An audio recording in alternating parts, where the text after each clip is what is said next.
हर हर शंभु नमामि शंभु। आप सभी जानते होंगे कुंभ नगरी में चल रहा है सबसे महापर्व कुंभ स्नान का। ऐसे में आप सभी वहां से जल घर लाएं या नहीं, उस जल का आपको कैसे प्रयोग करना चाहिए ताकि रोग दोष कष्ट संकट पीड़ाओं से मुक्ति हो, और किन गलतियों के कारण आपको कुंभ स्नान का त्रिवेणी संगम में स्नान का फल नहीं मिलता है, सुनिएगा और अंत तक बने रहिएगा। जैसे कि आप सभी जानते होंगे लाखों करोड़ों श्रद्धालु रोज वहां जा रहे हैं और डुबकी लगा रहे हैं। उस स्थान की महिमा जितना शब्दों में कहा जाए उतना कम है। तमाम तरह के लोग, साधु संत किन्नर और सभी लोग वहां जा रहे हैं और उसका पुण्य प्रताप अपने आप में शब्दों में बयां कर पाना कठिन है। ऐसी स्थिति में आप जानते होंगे माघ का पवित्र महीना चल रहा है। अब शाही स्नान सरस्वती पूजा अर्थात जो है बसंत पूजा के दिन होगा, अर्थात बसंत पंचमी के, और महाशिवरात्रि के दिन होगा। ऐसे में अगर आप सभी इन शाही स्नान के दौरान जाएं या अन्य दिनों जाएं तो आप सभी को किन बातों का ध्यान रखना है और साथ ही आप सभी को किन गलतियों को नहीं करना है इस वीडियो में सुने, और घर पर रहकर आप कुंभ के स्नान का कैसे फल प्राप्त कर सकते हैं। तो अंत तक ध्यान में सुनिएगा, आपको श्रेष्ठ जानकारी प्राप्त होगी, आपके लिए यह वीडियो श्रेष्ठ रहेगा। तो कमेंट्स में आप कुंभ नगरी कब जा रहे हैं लिख दीजिए, और साथ ही हर हर शंभु नमामि शंभु लिखना ना भूलें। जैसे कि आप सभी जानते होंगे इस स्थान पर सबसे श्रेष्ठ स्वरूप में आप रोग दोष कष्ट संकट पीड़ाओं के लिए मुक्ति के लिए इन कार्यों को कीजिएगा। यह कोई साधारण प्रक्रिया नहीं है। यह स्नान लाखों भक्तों के लिए एक भक्ति का मार्ग प्रशस्त करता है और इससे मन कर्म वाणी से जो भूल चूक हुई है उन सभी परेशानियों से मुक्ति अपने आप मिल जाती है। तो आप कब जा रहे हैं कमेंट्स में बताइएगा।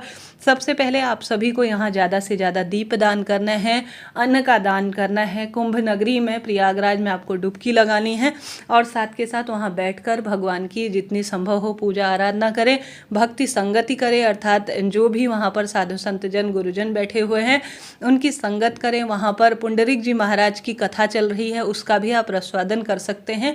कुल मिलाकर यहाँ पर आस्था का सबसे महासंगम चल रहा है। यहाँ जाकर आप अपने भाग्य की रेखाओं को निश्चित रूप से प्रबल कर सकते हैं, परंतु थोड़ा सा ध्यान से सावधानी से जाइएगा, इस चीज़ का ध्यान रखें। आप जानते होंगे वहाँ पर भीड़ भाड़ ज़्यादा है तो कई तरह की परेशानियों का सामना भी आपको करना पड़ सकता है, परंतु परेशानियों को ना देखते हुए सिर्फ आपका क्या जो है ध्यान भगवान की भक्ति की तरफ होना चाहिए। देखिए छोटी मोटी परेशानी तो हर एक स्वरूप में हर एक तरह से जो है आती ही हैं और इन परेशानियों से भगवत मार्ग प्रशस्त होता है। तो आप सभी को वहाँ का जल लाना चाहिए या नहीं इस बात को सुनिए। सबसे पहले आप इस जल की महत्वता जानते होंगे, परंतु जल तो आप ला रहे हैं घर, यह गलतियां ना करें। देखिए आप यह जल भले ही प्रकृति का है और निःशुल्क है, किसी भी स्वरूप में गंगा जमुना सरस्वती त्रिवेणी संगम का यह जल अपने आप में निःशुल्क है। और इस जल की महिमा इस बात से आप जानते होंगे कि वहाँ पर कितने भक्त रोज जा रहे हैं। इस जल में कुछ ऐसा होता है जिससे शारीरिक मानसिक आर्थिक पीड़ा मिटती है। डुबकी लगाने के मात्र से सभी तरह की बाधा से मुक्ति दोष होता है, पितृदोष मिटता है।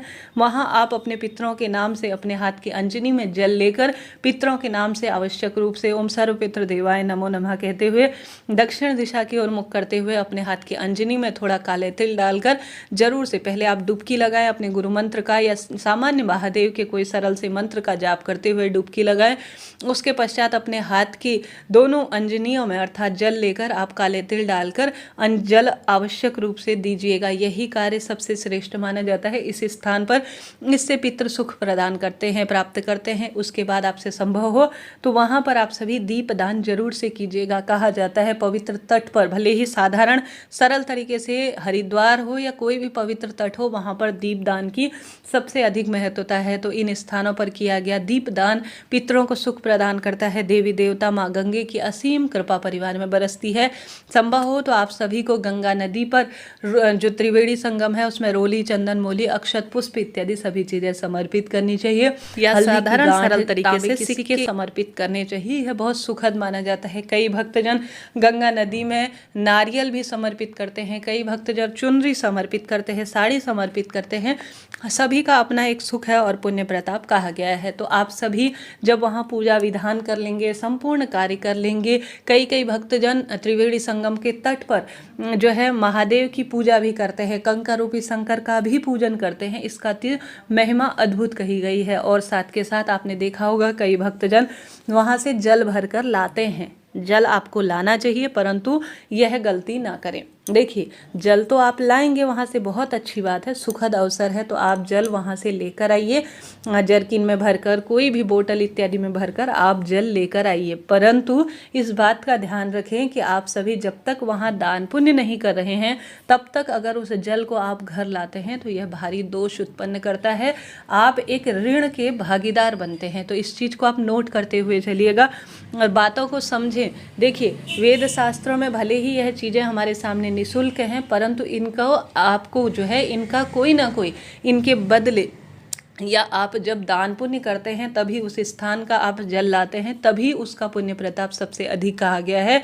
इस चीज़ को आप नोट करते हुए चलिएगा। देखिए, आप जल लाएं, बहुत अच्छी बात है, सुखद अनुभूति है। वहाँ से आप जितना जल ला सकते हैं अपने रिश्तेदारों को बांट सकते हैं, अपने घर पर त्रिवेणी संगम का जल स्थापित कर सकते हैं, महादेव के शिवलिंग पर इसे चढ़ा सकते हैं, पितरों के निमित्त तर्पण इत्यादि में इसका प्रयोग कर सकते हैं, तुलसी माता में डाल सकते हैं। बहुत अच्छी बात है, बहुत सुखद यह अवसर है, परंतु तभी इस जल को लाएं जब वहाँ आप दान पुण्य कर रहे हैं। भले ही अन्न का दान करें, भले ही आप जो है, जो वहाँ पर पंडित जन है या साधु संत जन है, उन्हें अपनी क्षमता शक्ति सामर्थ्य अनुसार जितना आपके पास है, 11, 21, 501, 51 जितने भी रुपए हैं उतने दान में देकर आइए, गुप्त दान दीजिए, तभी इस जल को लाने की महत्वता है। नहीं तो यह भारी दोष उत्पन्न करता है, इस चीज़ को नोट करिएगा। हमेशा कोई भी चीज़ लाते हैं वह निःशुल्क होती है, परंतु उसके बदले हमें कोई ना कोई उसका जो है सुंदर स्वरूप में, जब उसे दान पुण्य करते हैं उसे तीर्थ नगरी में, तभी उस वस्तु को घर लाना या कोई भी वस्तु घर लाना सुखद माना जाता है।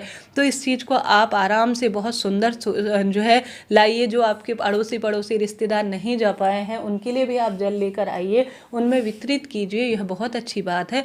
परंतु आप वहाँ जाएंगे तो दान जरूर कीजिएगा, अपनी क्षमता अनुसार दान करें, अपनी सामर्थ्य अनुसार दान करें, परंतु दान करेंगे जब ही इस जल को घर लाने का बहुमूल्य जो है यह फल देगा, नहीं तो इसका दोष है, आप अपने साथ रोग दोष कष्ट संकट पीड़ा को घर ला रहे हैं। तो इन चीज़ों को नोट करते हुए चलिएगा, बातों पर गौर करें, यह कोई कही सुनी बातें नहीं हैं, इसका पुण्य प्रताप कहा गया है। अब इसके साथ ही वहाँ अगर आप जा रहे हैं तो आप सभी को लेटे हुए हनुमान जी के पास दर्शन करने जरूर जाना चाहिए। वहां जा रहे हैं तो आपको बट वृक्ष, जो कि सबसे विशालकाय बट वृक्ष कहा जाता है, जिसका ब्रह्मा जी ने स्वयं पूजन किया था, ऐसे शास्त्रों में मान्यता है, तो बट वृक्ष का सबसे अधिक, जिसे बटराज कहा जाता है, वहां पर आपको पूजन कर कर परिक्रमा करनी चाहिए, ऐसी मान्यता है। अगर आप सभी गए हैं तो आप सभी को वहां पर बटराज का, जो बट का पेड़ है जिसे सबसे सुंदर स्वरूप में कहा जाता है, वहां पर पूजा परिक्रमा जरूर करनी चाहिए, ऐसी मान्यता है। उस बट वृक्ष की पूजा करने से रोग दोष कष्ट संकट पीड़ा मिटते हैं। आपकी इच्छा है, आपकी सामर्थ्य है, आप इसके स्वरूप में वहां पर दान पुण्य पूजा पाठ करते हैं। परंतु अगर आप घर पर हैं, आप कुंभ नगरी नहीं जा सकते हैं, प्रयागराज आपका जाना नहीं हो पा रहा है, तो कोई दिक्कत की बात नहीं है। माघ महीने के सर्वश्रेष्ठ दिन है। अब इन दिनों में अगर वहां जाने में आपको थोड़ा सा लगता है कि कैसे जाऊं, भीड़ भाड़ है, शरीर साथ नहीं देता, बच्चों के एग्जाम है, शारीरिक मानसिक परेशानी से आप जूझ रहे हैं, तो कोई चिंता टेंशन की बात नहीं है। आप सभी अपने घर पर भी जो है कुंभ नगरी में स्नान का फल प्राप्त कर सकते हैं। आप ब्रह्म मुहूर्त में उठें, सबसे पहले आप सभी को दिन की शुरुआत भगवान के नाम मंत्र का स्मरण करते हुए करना चाहिए। साथ के साथ आप सभी को जल के लोटे में गंगा जल डालना चाहिए, काले तिल मिश्रित कर कर हर हर गंगे नमामि गंगे कहते हुए आपको स्नान करना चाहिए। और माघ महीने में यह कहा जाता है कि ब्रह्म मुहूर्त में ही जितनी जल्दी हो सके उतना इस श्रेष्ठ स्नान को करें, इस बात का आप ध्यान रखें। तो आप सभी को ज़्यादा जल्दी उठने का प्रयत्न करना है अन्य दिनों से, क्योंकि इस महीने स्नान का ही महत्व है, वह भी ब्रह्म मुहूर्त में, और खासकर तौर पर ठंडे पानी से, क्योंकि अब सर्दी भी कुछ कम हो गई है। और साथ के साथ गंगा जल मिश्रित जल से स्नान करें। इस महीने सूर्य भगवान की आराधना करनी चाहिए। उसके बाद आपको काले तिल डालकर सूर्य भगवान को जल चढ़ाना चाहिए। इसके बाद इस महीने में जो महिमा कही गई है वह माघ महत्म सुनने की, श्रीमद् भगवत गीता के पाठ करने की, या शिव महापुराण कथा इत्यादि श्रवण करने की बहुत अधिक महिमा कही गई है। साथ के साथ अगर आपसे संभव हो तो पीपल पूजा ज़्यादा से ज़्यादा इस महीने करें, और ज़्यादा से ज़्यादा आप तुलसी माँ की पूजा सेवा अर्चना में समय व्यतीत करें। महादेव और श्री नारायण की इस महीने पूजा करते हैं तो यह सुंदर परिणाम देने वाली कही गई है। इसके साथ ही इस महीने दान पुण्य पूजा पाठ, काले तिल का दान, इन चीज़ों की महत्वता कही गई है। तो आप सभी माघ महीने में इन कार्यों को कर कर आप अपने घर पर ही कुंभ स्नान का फल प्राप्त कर सकते हैं। शास्त्रों में कहा गया है, मन चंगा तो कटौती में गंगा। घर पर ही अगर भगवान की आराधना कर ली जाए तो फल तो आपको मिलना ही है। आप अपने बड़े बूढ़े वृद्ध जनों की सेवा करें, उसी में भगवान की सेवा है, उसी में कुंभ स्नान का फल है। आप जानते होंगे घर पर आपके ऊपर बच्चों का दायित्व है, पति का दायित्व है, तो उनमें ही आप अपना कुंभ खोजिए। मेरा तो यही मानना है। घर पर रहकर उनकी सेवा चाकरी करते हैं, उन्हें अच्छा भोजन बनाकर देते हैं, मीठे बोल बोलते हैं, वृद्धजनों की सेवा करते हैं, गरीब निर्धन गौ माता की सेवा करते हैं और पवित्र वृक्षों का सिंचन करते हैं, तो घर पर ही कुंभ है। कहीं जाने की आवश्यकता नहीं है, परेशान होने की आवश्यकता नहीं है। जा पाते हैं तो यह महाकुंभ है, बहुत अच्छा सुअवसर है, जाइए, चिंता टेंशन की कोई बात नहीं है। न जा पाएँ तो घर पर ही इन नियमों का पालन करें। 33 कोटि देवी देवताओं का वास गौ माता में है, तो बहुत अधिक परेशान होने की आवश्यकता नहीं। गौ माता की सेवा पूजा करें।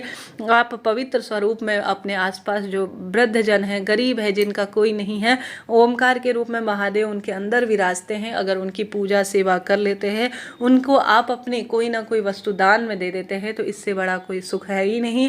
चींटी, चिड़िया, कबूतर इत्यादि को अगर आज के दिन आप कोई ना कोई वस्तु नियमित रूप से थोड़ा थोड़ा खाने को देते हैं, तो इससे बड़ा सुख कोई कहा ही नहीं जा सकता। तो आप सभी को ज़्यादा से ज़्यादा कुंभ नगरी अगर जा पाते हैं तो अधिक सुख है, न जा पाएँ तो बस इन नियमों का कार्य करें। सुबह शाम घर के मंदिर में शिवलिंग की या आप जो है लड्डू गोपाल घर पर रखे हैं तो उनकी विधि विधान से पूजा करें। बस यही पर्याप्त है जीवन जीने के लिए। इससे ज़्यादा देखिए, अपनी क्षमता सामर्थ्य है, यथाशक्ति तथा भक्ति, जिस अनुसार आप जो है आप में शक्ति है उसी अनुसार भक्ति करें। घर पर ही माला का जाप करें, मंत्र का जाप करें। निश्चित रूप से भगवत प्राप्ति इन्हीं से होनी है। कलयुग केवल नाम आधारा, सुमरी सुमरी नर उतर ही पारा। कलयुग सिर्फ भगवान के नाम मंत्र का जाप करने से ही प्राप्त हो सकता है।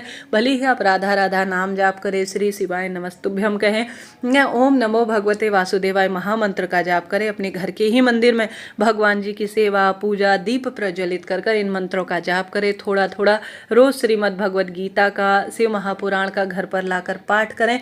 निश्चित रूप से आपको घर बैठे ही पुण्य प्रताप की प्राप्ति होगी। आशा है, उम्मीद है आपके लिए वीडियो उचित उपयोगी रहा होगा। कोई प्रश्न हो कमेंट्स में आप पूछिएगा। आपका अपना चैनल है, सब प्रश्नों के उत्तर आप तुरंत प्राप्त करेंगे। हर हर शंभु नमामि।